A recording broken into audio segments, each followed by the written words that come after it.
Maintenant, parlons du logement, parce que dans un mois exactement, il y a des milliers de Québécois qui vont déménager, mais plusieurs familles font face actuellement à un défi de taille, la pénurie de logements. Je joins à Québec Véronique Laflamme, qui est porte-parole du Front d'action populaire en réaménagement urbain, le FRAPRU. Madame Laflamme, bonjour.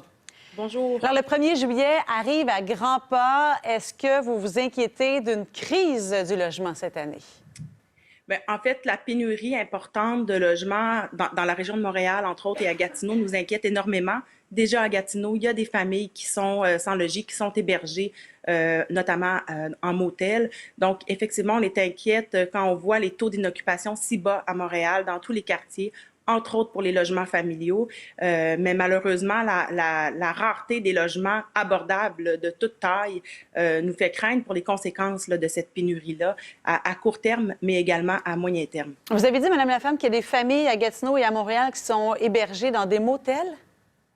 Pas à Montréal encore. À Gatineau, les baux se terminent moins autour du 1er juillet. Depuis le mois d'avril, il y a eu 5 familles, donc des couples avec enfants, qui ont perdu leur logement et qui se sont retrouvés là, à la rue. Donc, c'est malheureusement un organisme communautaire qui leur vient en aide et qui doit défrayer les factures d'hébergement temporaire à l'heure actuelle en l'absence là, de mesures suffisantes de la part du gouvernement là, du Québec. Oui, parce qu'on parle beaucoup ou souvent de Montréal quand on parle de pénurie de logements, mais Gatineau est également en situation de pénurie actuellement. On parle de moins d'1 % de logements disponibles. C'est ça? Qu'est-ce qui explique la situation là-bas? Bien, à Gatineau, effectivement, c'est la ville où le taux d'inoccupation est le plus bas. Il y a les tornades de l'an passé, entre autres. Les inondations ont sûrement mis de la pression sur un taux d'inoccupation qui était déjà à 0,7 %. Montréal n'est pas bien loin, là, avec un taux d'inoccupation de 1,9 %, mais comme je vous le disais, pour les logements familiaux, on est plus autour du 0,2 %. Ça va de 0,2 à 0,8 selon les quartiers, donc c'est extrêmement bas. C'est très préoccupant aussi à Laval, Longueuil, Couronne-Nord, Couronne-Sud de Montréal, mais dans d'autres villes également, là, plus éloignées des grands centres, là, il y a eu une baisse drastique dans la plupart des villes cette année du taux d'inoccupation. Ah oui, donc c'est pire que dans les années précédentes. Ça fait 14 ans à Montréal qu'on n'avait pas eu un taux d'inoccupation aussi bas.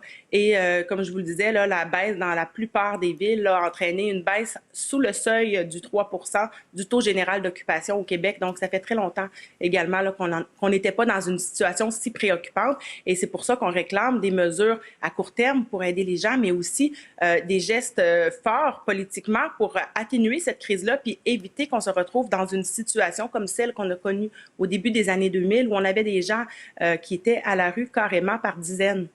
Oui, puis on a vu également beaucoup de logements qui ont été transformés en condominiums au cours des dernières années.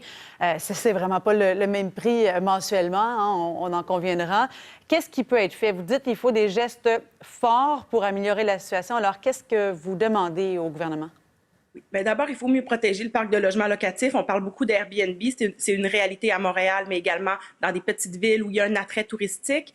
Avec l'été qui s'en vient, ça va mettre de la pression encore plus. Déjà, en Gaspésie, par exemple, les gens ont de la misère à avoir un bail 12 mois par année. Donc, il faut mieux protéger le parc de logements locatifs, agir contre Airbnb, mais il faut développer des logements sociaux, des coopératives, des OSBL d'habitation pour qu'il y ait une alternative à ce marché privé qui est devenu beaucoup trop cher pour une part importante des ménages locataires qui ne peuvent pas payer 1 500, 1 800 $, voire 2 000 $ pour se loger à chaque mois. Au salaire minimum, on n'y arrive pas. Donc, il faut plus de logements sociaux et malheureusement, la CAQ n'investit pas suffisamment à l'heure actuelle. Alors, on interpelle le gouvernement pour qu'il revienne sur ces décisions-là et qu'il donne un grand coup pour s'assurer qu'on développe suffisamment de logements qui vont répondre aux besoins des locataires. Et comme vous le disiez, les condos, malheureusement, il s'en construit beaucoup, un peu partout, surtout à Montréal, Gatineau, Québec.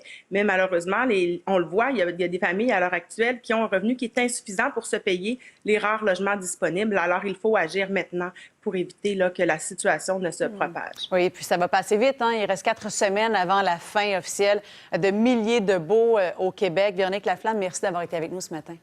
Ça fait plaisir. Bonne journée.